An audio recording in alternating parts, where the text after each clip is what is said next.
Welcome to Monday Motivation. Corry and Mendoza here, and I have my great friend, Eileen. I don't know how to say your last name. Green Eileen is fine. Eileen. Oh, Green Eileen. That's right. That helps me. Oldroyd. Yes. So Green Eileen, I'm so excited that we get to catch up. I know I said I want to catch up before we do this, and then I'm like, where did the 2 weeks go? So, but here we go. So today we're going to be talking about thought life. And that is on page 19. It's week 3 in Monday Motivations, 52 Weeks to a More Purposeful You. When I wrote this book, I designed it for busy people that I did not want them to feel guilty for not finishing a book. I wanted a book that can be just on your coffee table, grab it, read one page. That's all we got time for. And then maybe have a spot for journaling. So your week 3 thought life. But let me tell our viewers who Eileen is. Eileen Oldroyd is the broker and owner of Oldroyd Realty in Mission Viejo, California. She fills her soul tank by mentoring women in leadership with Women's Council of Realtors as the 2021 National Liaison for the Eastern Region. That's a lot of ladies. That's a lot of ladies. That's a lot. Ladies. A lot of mentoring. Yes, she is affectionately known as Green Eileen because she specializes in sustainability, resiliency, and energy efficiency. That is much needed, much needed. Her knowledge and collaborations ultimately led her to being awarded the Elite Evergreen Award from the National Association of Realtors. Eileen is a CAR director, that's California Association of Realtors, and a NAR director, National Association of Realtors, an appointed member of NAR's Green Advisory Board, and was the 2020 chair of NAR's Sustainability Advisory Group.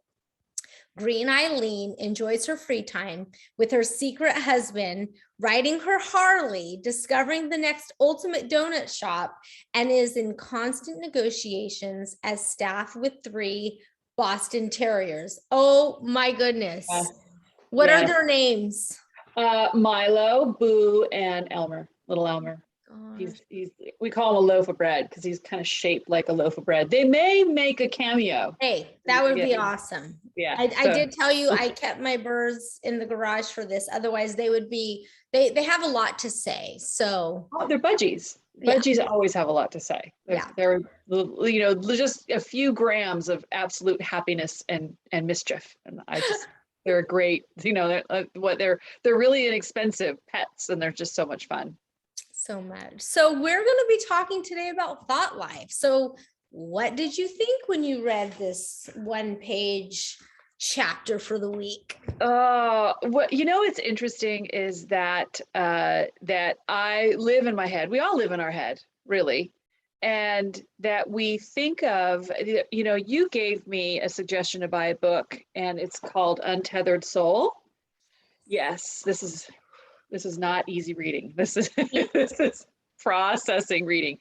And it's actually chapter 1. He goes over your thoughts it's by Michael Singer. And he goes over what your brain is doing. And he defines it so simply. He's like, your mind is a computer, and it's essentially telling you everything that's happening in what's happening in your life. So it's the sun's out, I see birds, I see hummingbirds, I see flowers, and I know that it's about 72 degrees. And so I think if you look at your brain as a computer that is just gathering information and telling you information, that you realize that you do have control over your thoughts, that your thoughts don't have control over you. In fact, can I read from the book? Yes, please. Okay. Absolutely. So it says, there is nothing more important to true growth than realizing that you are not the voice in your mind. You are the one that hears it. Talk about freedom. That just made me, so all of a sudden it freed me up, because what you wrote about being inspired by the inspirational speaker, and that you may never be able to be be able to be as inspirational as Yeah. her because she didn't have arms, and which is crazy because Well, I should probably tell the viewers the story. Can Oh. I, is that okay? And then don't lose that thought. Okay. Okay. So basically, and this is in the book, but I wrote about, I got an email inviting me to a convention.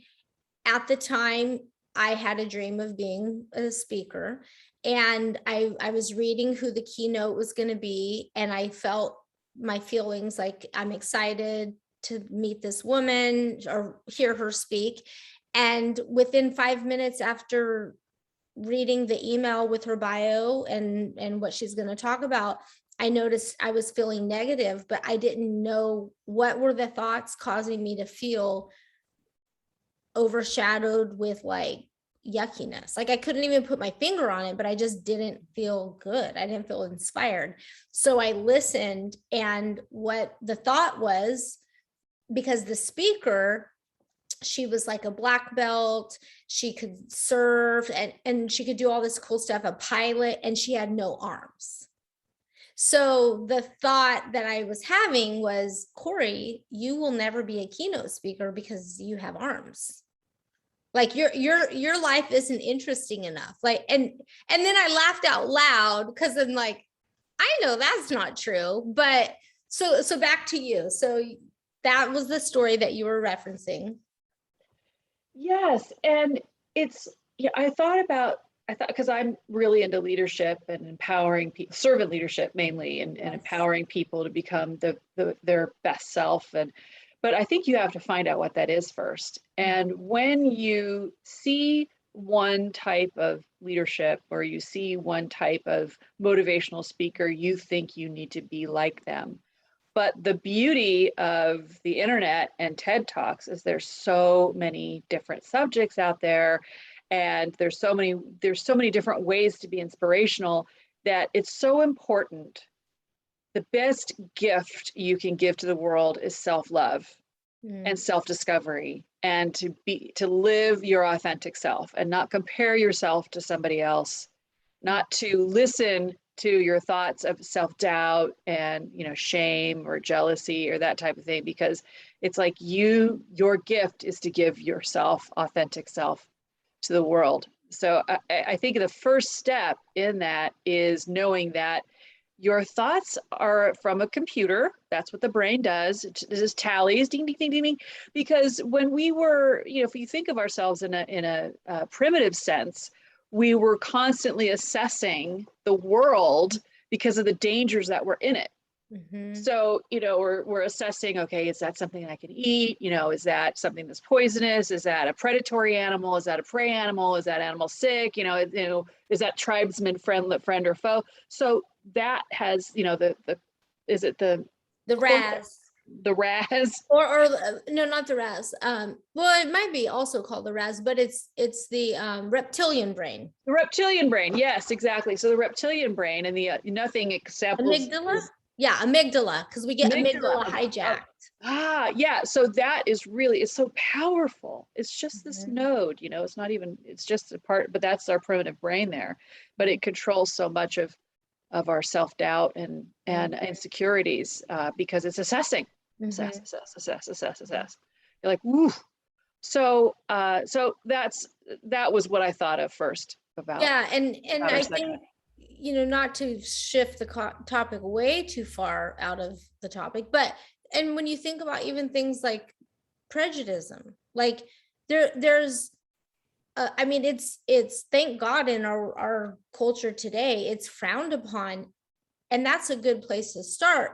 And what happens when people had negative experiences and they're still operating back here? They're not controlling their thought life. Like they're not, because there's shame around, I shouldn't think this way. Whereas if we start, and I think there could be a lot of healing on the planet if we start. Oprah wrote this book.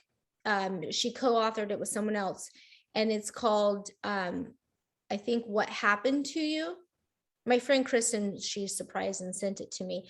And instead of asking like, what's wrong with you or what's wrong with me? Like, why do I do this? Like, what's wrong with me? It's more like what happened that causes you to think this way, to like, Yes. a lot of my clients, it's like, they feel guilty about the thoughts that they're having. Like, I know I'm thinking negative, I should think differently. But we're going back to that. What's pumping out those thoughts? It's that part of our brain. Yeah. If you think about, as we, growing up, I was the youngest of 8 children. So my mom was a master of manipulation by the time I rolled around. And she was. I've never met your mom, but I love your mom because she's amazing. You're such a great daughter. I just have to say. And she's amazing. She really is. But what she was really good at was just saying no, no, no, no, no, no. And if you think about that little Roomba that goes around your house, as it's learning, it hits a wall. No, no, no, no. And it just gets more confined and more confined. And we had big arguments. My parents had big arguments over money. And so it was, to me, money was the devil, because if they didn't have money in our life, then my parents wouldn't argue. And so how that formulated how hard I have to work to have a successful business, how hard I have to work at yes is a good thing. Yes, say yes, say yes, say yes, to get in a different mindset.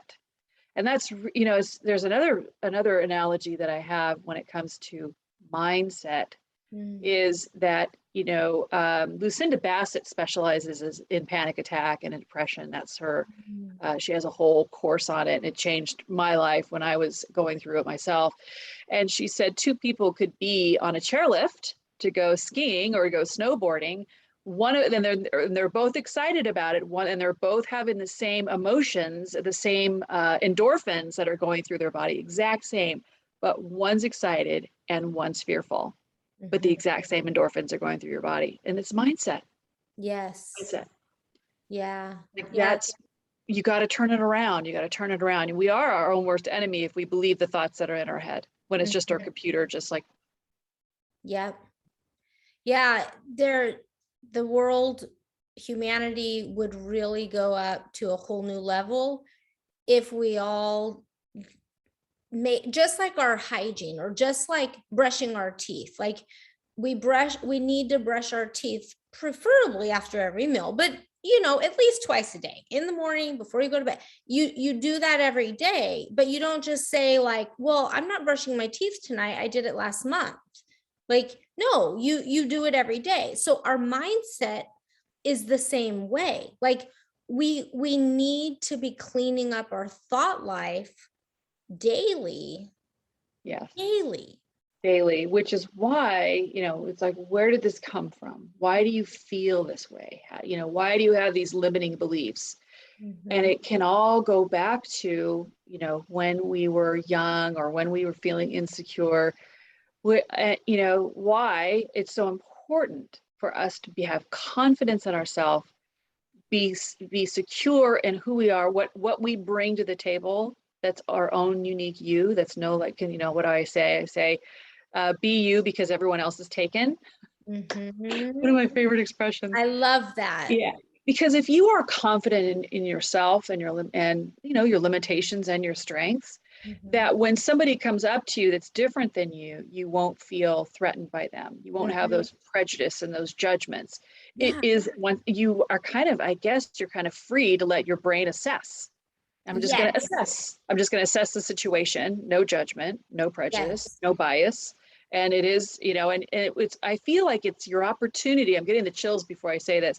It's your opportunity to have a soulful connection, just with, a soul to soul connection, and kind of like, what do they say? The eyes are the window to the soul. Yeah. Know exactly who I am, so I can accept who you are. Well, I really like where you're taking this conversation, because you mentioned self-love and be you because no one else can. And, there's just so much, it's really important for us to be honest with ourselves and start realizing what are the thoughts that I'm holding about myself. And I think part of having that daily mental hygiene of taking a look at that and asking, do I choose to keep thinking this way about myself or not? And doing that, then when I go and I have that soulful connection with another human being, I'm responsible with my own self. I'm going to be less critical and judgmental on the other person. I'm going to hold them with the same amount of compassion that I've exercised with myself. I'm going to see the beauty and the divine in the other person, see the light in their eyes. But when we don't really take charge of our thought life, we're in unconscious reactivity. Yeah. I'm a firm believer that that every conversation I try to have, or every connection I try to have with somebody, is that they're coming to the table wounded. Like, I'm coming to the table wounded, they're coming to the table wounded. And it is having that compassion for whatever that wound is. It probably never reveal itself. It may never reveal itself, but knowing that we're both flawed. We're all flawed. Yeah. And we're all dealing, some of us have our handicaps on the outside, some of us have our handicaps on the inside. And we're all going through this human experience, and we need to be gracious with where they are in the chapter of their life. That sounds very melodramatic, doesn't it? No, I love it. Like I'm all these thoughts are coming to me. And I was wondering, have you heard of Catherine Wolfe?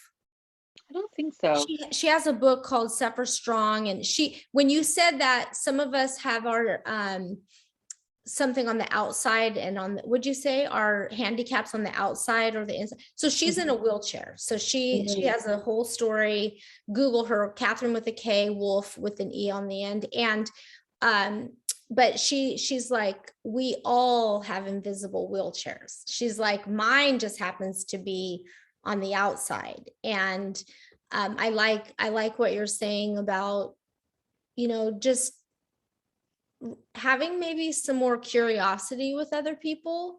And then it's making me think of the 4 agreements. Don't take anything personal. I think that's the first agreement. Have you read that book? I have it in my Amazon cart. Oh my gosh.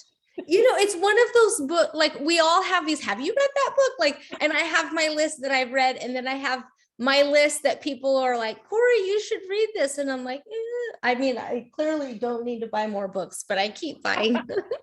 Anyways, I think his name is Don Miguel Ruiz, or that's his son's name, but I know Miguel Ruiz is part of his name. And, but he's kind of simplified like 4 agreements or 4 ways to live your life. And they're really just eye-opening, but one of them is don't take anything personal. And I think that's kind of what you were touching on. Everybody, they bring that to the table, their past experiences. And it's like, we can't take the whole thing personal. We can be curious with our thought life and what part was mine? How did I contribute to this? But so from the reading, is there any example you can experience in your life how this thought life topic has played out? Yes, very basic, but very powerful. It happens almost every day. It happens every day. Like when I go to bed, I always think about things that I didn't do that day. I'm always thinking about, okay, I didn't make all the prospecting calls that I should have. I didn't call my mom. She might die. She's 91 years old and she may die. I don't even remember the last conversation we had with each other. It's just a terrible way to end the day. It really is. It's just, but that's how my brain works. And that's just I think maybe it's part growing up with a very strong Catholic mother, youngest of 8 kids, it is what it is. And so, I started writing things down. So if I didn't do something that I wasn't proud of, rather than, they always say, before you go to bed, write all the things you're grateful for. I don't know how realistic that is, but I could try. I'll try, but I write it down. And in the morning when I wake up, I look at the list of the things that I was disappointed in myself in, and like, let's do those things today, so I don't go to bed disappointed. And yeah, and so that's having control over my thoughts, is that so I can say I'm proud of myself, I did it. So then I'll go to bed and I'll think about an earthquake that's going to happen and the fire that so there'll be something else, and I can't control that. I can't control that, but I can control if I have my emergency batteries and my water, and knowing that I'm prepared for an emergency, which we all should be. Yeah. So it is, it is a constant battle. It's a constant battle, but it reminds me of Debbie Ford.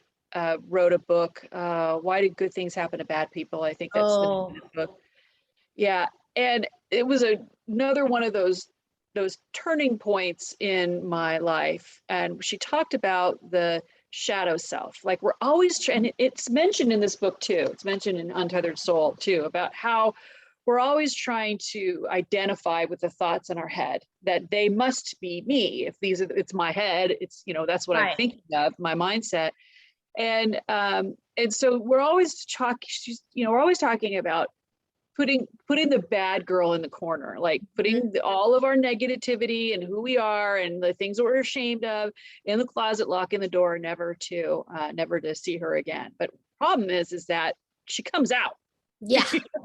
She comes out, and she comes out with a vengeance. The worst time she comes out with a vengeance, and you don't have any control over it, which goes through the spiral of the shame and the guilt, blah, blah. But what she said was, why don't you become friends with her? You need her. There are times you need to become angry and stand up for injustice. There's times where you need to have a little bit of guilt or shame, or all of those negative emotions, fear, scared. So rather than putting her in the closet and being embarrassed, saying, you're my partner, you're with me, we're together. And that has helped me a ton, a great deal, that I'm truly all sides of me. I'm everything, and accepting that. Well, I love so much of what you're saying. Like, you are a woman that stands for truth, authenticity. And I feel like those two things hand in hand, and then comes compassion. I mean, even the example you gave us about at bedtime, not trying to change. If your brain works with the to-do list, you're just like, youngest of 8 children, Catholic mom, like, just, make your list and stop beating yourself up over it. Like, and then the next day, check it off, like, done, But and that was one of the things I wanted for this, was a spot for journaling. I really believe in journaling, and I believe in journaling not in a Pollyanna manner, not in a let's just focus on the positive. No, we are not our thoughts. So and a lot of times they're all jumbled up and tangled up, and we don't even know what we're thinking. So how can we think differently? So it's like cleaning out the closet. So what's in there? So you start journaling. Well, I don't have to feel ashamed that I was like, I hate this person today. Oh, I'm a Christian, I'm not supposed to hate people. It's like, it's like you said, like, embrace that part, the shadow self, the shadow work. Like, now that you're admitting it, well, what do you want to do? It's like self-compassion. Yes.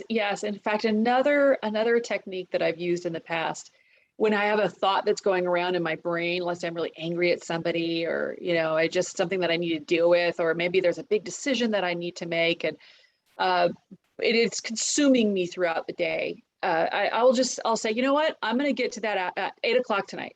8:00 tonight, that's when I'm going to tackle this problem. And so I'll say, and so there starts to be the 8:00 at night list. So it's me and lists. I love lists. Yeah.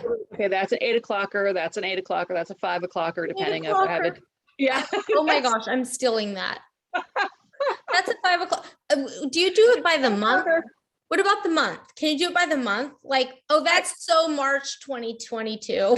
Yes. That's going in the March 2022 checklist. Yeah, exactly. If that's the arrangement that you need to make with your brain, then, Yeah. or with yourself, then yes, make that Yes. arrangement, and like I could swipe it. Okay, I'm not dealing with that right now, but I will deal with you. That's it. Yes. I will deal with you, Yeah. but just not right at this moment. Yeah. I need to deal with you later. In all seriousness, I thought of, my husband and I had a conversation last night where, and several of the other people that I've spoken with, for the Monday motivations, we are talking about like this pressure to push and hurry and like, there's just pressure to get so much done, especially now in the world we live in. Everything is instant, right?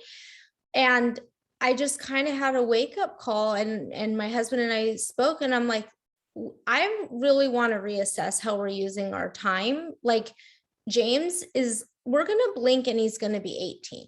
Like, he just turned 12. So like there's a lot of things that's going to go in the 6 years from now folder, because this is sacred time when the kids are under the roof or whatever it is. If it's your first year in real estate or whatever, like, we really have to look at the time. And I like what you're saying about put it someplace, because there are pressures to get certain things done when it's like, if I'm so pressured to get these things done, I'm going to miss out on something that's going to be expired in 2 seconds, So does that make sense? Does that makes total resonate sense. with you?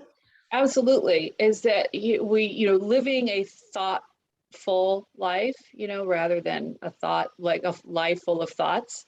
Oh, I think that is key to peace of mind, that, living a life with intention. And a lot of people are scared of judgment. I don't know if I should do this because I don't know how I'll be judged. You're getting judged. Get over it. yeah, exactly. Get over it. If our brain is a computer and it's assessing everything that it comes in contact with, when another person's brain comes in contact with you, you're being judged. Yeah. But if you're confident and you know who you are, then that judgment just is like, it's not that. I got you, Corry. I know. I need a little pet. I got you, Eileen. We hugs. I know. Exactly. There's certain things you just need to get over. Like, Yeah. It's just, you can't, you just can't, because your thoughts, we allow our insecurities to rule us. Yes. And that's human nature. It's totally human nature. I get it. But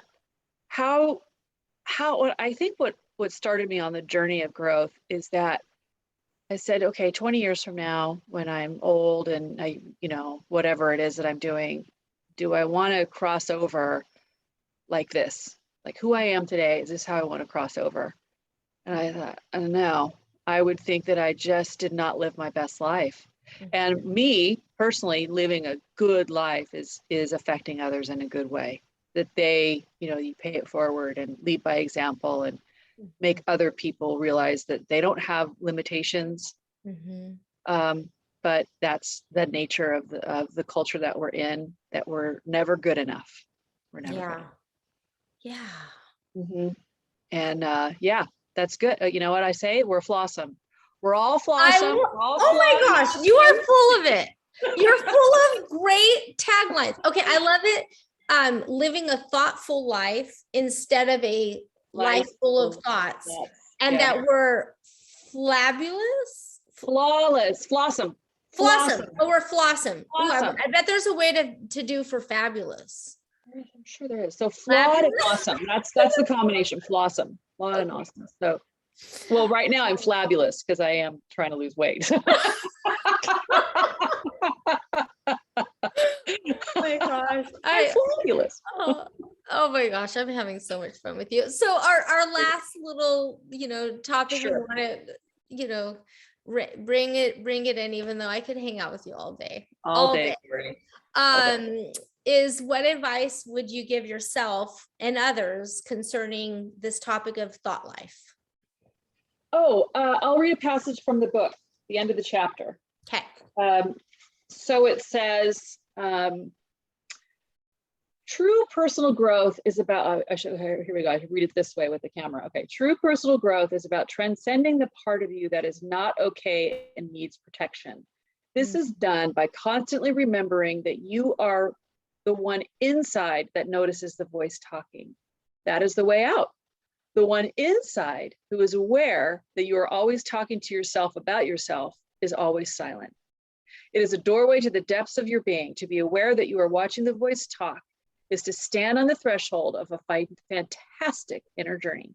If used properly, the same mental voice that has been a source of worry, distraction, and general neurosis can become the launching ground for true spiritual awakening. Come to know the one who watches the voice, and you will come to know one of the great mysteries of creation. And I think that if you consider yourself okay with being flawed, if you consider yourself a work in progress, I just want to be a little better tomorrow than I did today, and very self-forgiving. As long as you're moving forward and growing, you're doing something amazing, amazing. Just never be okay with being the same. Yeah. Well, and I love it because some would think that it's going to let us off the hook if we look at our, that's the logic why a lot of people have a hard time with the forgiving and the self-acceptance.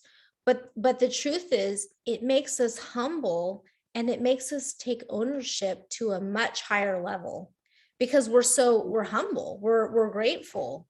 We're like, yeah, there's another book. It's called Leading with a Limp. Oh, right. I haven't gotten that one. Yeah. And I bought it. I haven't read, Leading with Emotional. I love it. But yeah, like, I mean, we're the grown-ups on the planet right now, so we kind of need to lead, and nobody's arrived at perfection yet. So we're going to have to lead with a limp. And I love the essence that you bring to this. I think that your impact with others is acceptance and encouragement. And you probably infuse all the women that you lead with hope and that validation. And I think the better we feel about ourselves, the more we'll embrace the areas and we will take ownership for the areas that we need to grow in. And if I could go back and talk to my 17-year-old self, what I would say, every time you say, I could never, I can't, just try. Just try. Never be satisfied with talking yourself down from something that you see others do. Just try. What a wonderful message. Thank you so much. Thank you so much for being our guest for Thought Life. And every week there'll be another message, and let's see where else we'll get to collaborate together with all your cool. You always tell me I have thought drops. You have thought drops. You do. You have the best sound bites. You just sound bites. Sound bites. Thought drops, sound bites. They're like, yes, yes. I want to be Corry. And thank you for changing the world. Oh, and before I forget, Green Eileen, I'm telling you, if anybody has questions about real estate and energy efficiency, I mean, what about somebody from Northern California? Because you're in Southern California, but can you consult in Northern California? Like, yeah. So Green Eileen, and you have a Facebook page, you have a website, but it's Oldroyd Realty. So OLDROYD Realty. And I mean, I've never heard of anybody else in my area that's specifically focused on green. So I will call you. Let's do it. All right. Thank you. Thank you, Miss Corry. This has been amazing. I really appreciate this opportunity. Done. Oh my gosh. See why I'm having the best day ever? Ever. Oh my gosh. I think I just want to be a talk show host. You'd be a great talk show host. Right? You would. You'd be an amazing talk show host. And this is where it starts. Yeah. It starts with consistency on YouTube and starting a channel, and Lord knows where it'll go. Yeah. It's funny because I have realized, like in 2010, when I started my coaching practice, and then I wrote my book, and I felt like I had all this energy of like, build. And then I just I had some major life challenges with my kids and all that, and survive. And I still produced, but I feel an unleashing, like right now. I'm just like, I'm ready to just go global. Like, I don't know, Mars might need me. I mean, I'm ready. They do. I'm ready. They do. We all need you. We all need you. So that little small world of Women's Council was just, the sand inside the pearl. Now it's just like getting bigger and bigger and bigger. Oh my gosh. Well, thank you. Thank you so much. Corry. You're just a bright light. Like, seriously. Oh my gosh. Thank you. The world needs more of you. Well, let's try to change the world together then. Yes. Just in our flawsome self. Flossom. I am so flossom. I really believe that. Good Lord, I am too. It's been a rough year. Last year was a good year because it allowed me to focus and take care of other people. But this year has been a tough year because I realized that, I need to take care of myself. And it's just been, I keep on thinking about what you say about, being on a surfboard and, kind of riding the wave of emotions. And I know you're never too old to grow. I think that was just really the short answer is there's always something new to learn and always hard shit to go through. Mm-hmm. And I'm just happy to have people like you. Mm-hmm. Yeah. I think there's a serious need for a balance with grieving reality and then being that optimistic creator. Like I'm processing that. Yeah, I saw that. Yeah, grieving reality. Is that what you said? Grieving reality. And then optimistic creator. Yeah. It reminds me of the tarot card, the 10 of any suit, where the harvest is done and you're bringing it back to the barn, and it's like that, what do I do with myself period? I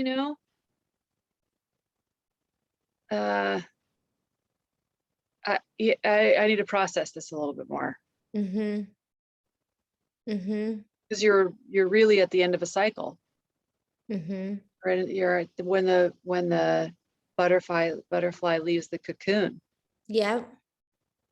Like it's a new reality. A whole new reality because they're flying instead of cocooning. Yeah. I feel I'm reluctant to say this, like, because I do the word every year and it's funny how it comes up, and my word this year is liberty.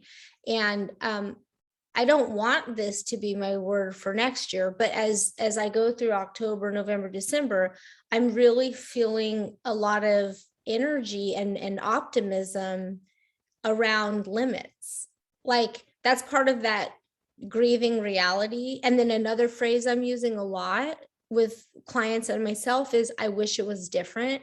Like, how liberating is it to be like, I wish it was different with like really hard things like death or like, but I wish it was different gives us permission to wish it was different without it being coupled with anger, resentment, resistance, angst, Yeah.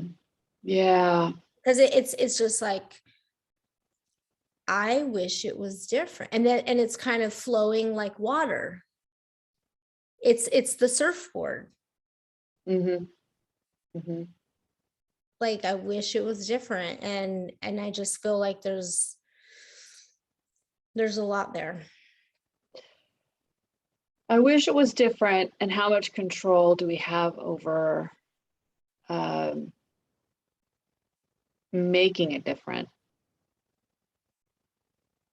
I think that's the polarity problem, because we are all in our own truth of how we feel about COVID, how we feel about racism, how we feel about the vaccine. Like, we're all sitting in our own truth. Mm-hmm. And if somebody disagrees with you, somehow your morality is at stake. Mm-hmm. And it's like, it's not my morality, it's just how I feel about certain subjects, and how easy it is for people to attack your morality versus let me rephrase this as a question. Why is it suddenly okay to attack somebody's choices as a moral issue, rather than saying, oh, I just think differently than you. This is my research. This is how I believe, versus you're a lesser human being. Does it make us feel better? Mm-hmm. Makes us feel better about our choices? There's a new guy that he's not new to the world, but he's new to me. His name is Jordan. Have you heard of Jordan Peterson? Yes. Oh my God. Yes. We I watch listen to his stuff and I'm like, I want him to be the president, but I just watched for a long time. I didn't realize, but he was really sick during COVID. And yeah, I just watched a new video from 2021 and he addresses, and I love it because every time somebody asks him a question that's like this moral decision thing, he answers it so intelligently that it always becomes something bigger. So he doesn't get sucked into the mask, no mask, vaccine, no vaccine, but he explains it so you go, oh, this is what's happening. And so he did address the vaccine mandates and why he's like, this is so not okay. But then he and tied it in, and this is good for the green, your green, stuff is like, he ties it into global warming. And like, so there's a lot of things where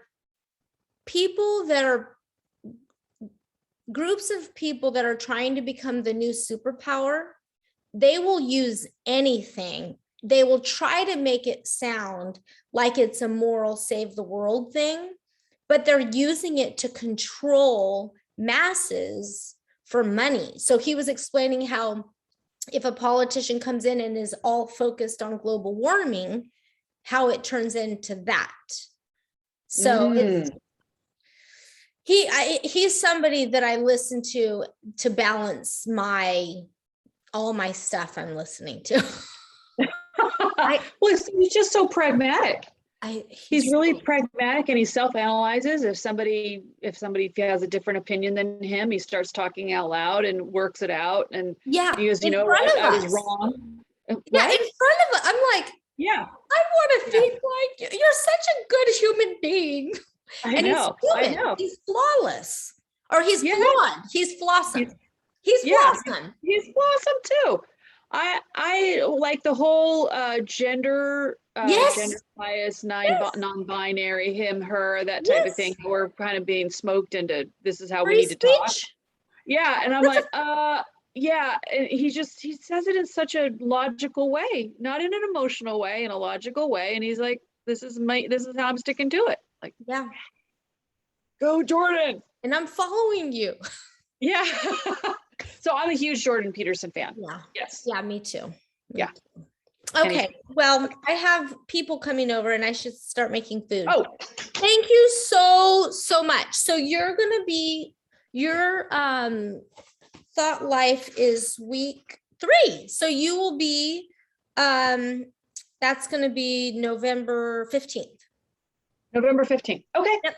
So Monday or Tuesday? I think it's Monday. it's a Monday. Yeah, That's a Monday. That's a Monday Monday motivation. motivation. Oh.